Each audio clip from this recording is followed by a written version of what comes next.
10वीं के सभी विद्यार्थियों, आज मैं आपको सोशल साइंस का 26 फरवरी का पेपर बताऊंगा। सेट ए पूरा है, आपकी बार बिल्कुल आपको टॉपर बनाने की जवाबदारी। और पूरे के पूरे पेपर में मैंने टॉपर बनाया, तो सोशल साइंस में क्यों रहेंगे पीछे। चलिए शुरू करते हैं।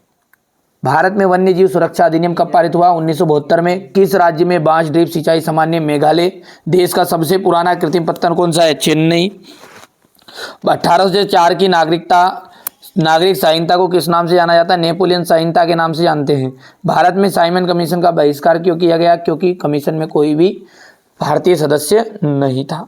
ठीक है। ग्रामीण स्थानीय सरकार को क्या कहा जाता है? नगर कमेटी कहते हैं। यहाँ से आप देख सकते हैं इतना यहाँ पर इंग्लिश मीडियम वाले बच्चों के लिए।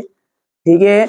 आगे की यदि हम बात करें तो विनिर्माण उद्योग सामान्यतः आर्थिक विकास की रीढ़ समझे जाते हैं। देश की पहली रेलगाड़ी मुंबई और थाने के बीच में चलाई गई थी। मार्च 1919 में एक खिलाफत समिति का गठन किया गया था। इंग्लैंड के कपड़ा व्यवसायी स्टेपल्स से ऊन खरीदते थे। लोकतांत्रिक सरकारों में पारदर्शिता नहीं होती है। तमिलनाडु के ग्रामीण क्षेत्रों के लोग 90% लोग आज भी राशन की दुकान का प्रयोग करते हैं।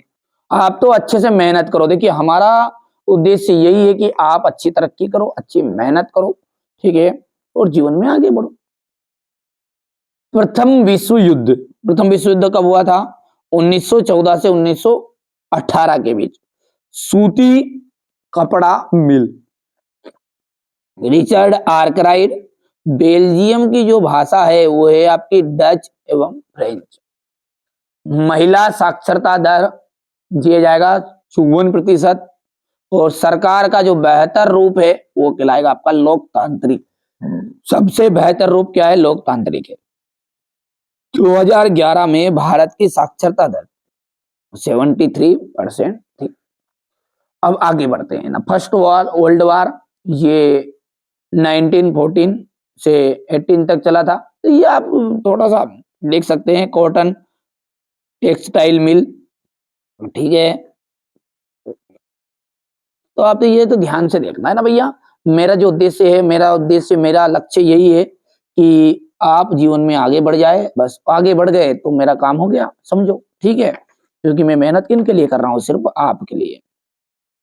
सीमांत सड़क संगठन कब बनाया गया था? 1960 में। रोलेट अधिनियम कब लागू हुआ? अप्रैल 1919 में।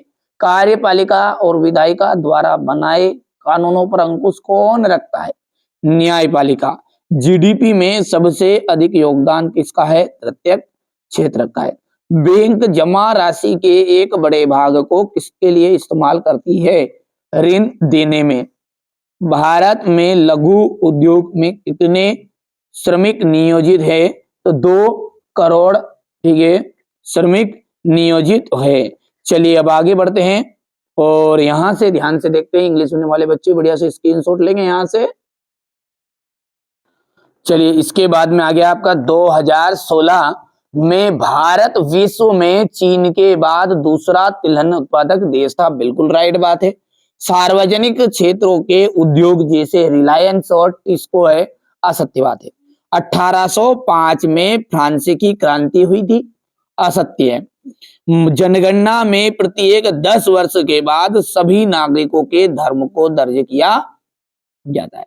लोकतंत्र में गलतियां सुधारने की गुंजाइश नहीं होती। औद्योगिक क्षेत्र को क्या कहते हैं? अपन प्राथमिक क्षेत्र के नाम से जानते हैं क्या? तो ये भैया है ना, औद्योगिक क्षेत्र आपका द्वितीय क्षेत्र के अंतर्गत आएगा। और ये बोल रहा है कि प्राथमिक क्षेत्र, तो ये आपका गलत हो जाएगा। अब ट्रू और फॉल्स से इंग्लिश मीडियम सारी चीजें कंबाइन चल रही है, Hindi medium plus English medium. आप तो मेहनत करो, ठीक है। अब ये जो क्वेश्चन नंबर 6 है ना, यहां से मेरी जवाबदारी आपको, आप तो जितना मैं बताता जाऊं उतना करता जाओ, ठीक है। 10 से 15 दिन, बस ओनली 10 से 15 दिन में ही अपन सारे सब्जेक्टों को कवर कर लेंगे। चाहे मैथ्स हो, चाहे इंग्लिश हो, चाहे हिंदी हो, संस्कृत हो, सब कुछ। आप तो अच्छी मेहनत कर लो, है ना। भारत में पाए जाने वाली मिट्टियों के नाम बताइए। बांगर और खादर मृदाओं के बीच अंतर। जलोढ़ एवं काली मिट्टी में अंतर बताना है। मृदा संरक्षण से आप क्या समझते हैं? ठीक है। गन्ना जो है वो नगद दाम की फसल है, क्यों? ठीक है। और खरीफ एवं रबी की फसल में आपको अंतर बताना है। विनिर्माण किया है? स्पष्ट कीजिए कि कृषि और उद्योग किस प्रकार साथ साथ बढ़ रहे हैं। सीमा सड़क संगठन की स्थापना कब की गई? देश के प्रमुख संचार साधन आपको बताने हैं, ठीक है। इसके बाद में आपको बताना है digital, what is digital India, digital Bharat क्या है, बंदरगाह और पतन में अंतर आपको बताना है। कॉर्नलो क्या था? कॉर्नलो क्या था भैया, है ना, आप जानते होंगे, वैसे सॉल्यूशन में बताऊंगा मैं, ठीक है, सारी चीजें वहां पर।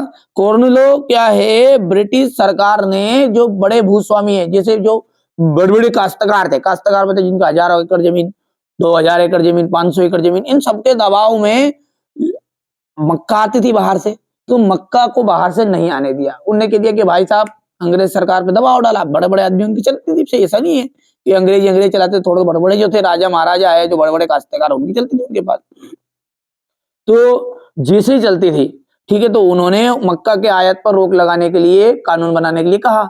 अब ब्रिटिश सरकार ने कानून बनाया कि भाई साहब बाहर से कोई भी मक्का नहीं आएगी, तो उसको अपन कहते हैं कारण ला। ये सारी चीजें मैं सॉल्यूशन में समझाऊंगा। आयात शुल्क क्या है?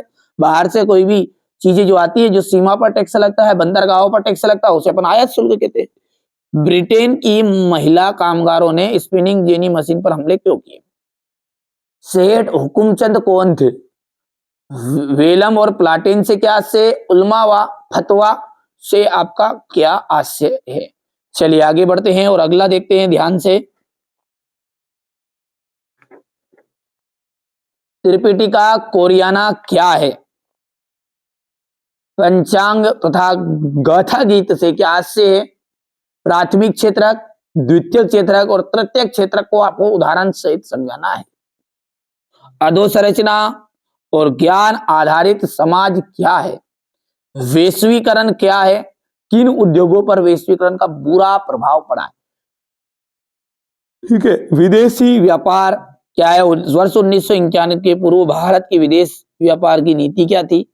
जैव विविधता क्या है? मानव जीवन के लिए क्यों महत्वपूर्ण है? यहां से देखिए भारत में वनों को कितने वर्गों में बांटा गया, या वनों के प्रकार बताना है भारत में। एकात्मक शासन का अर्थ और दोष बताइए एकात्मक शासन के। यहां से देखिए एटीएम क्या है समझाना है हमें। भारत में ऋण के औपचारिक स्रोत बढ़ाने की क्यों आवश्यकता है? मुद्रा क्या है? मुद्रा के कार्य। हमें खनिजों के संरक्षण की आवश्यकता क्यों है?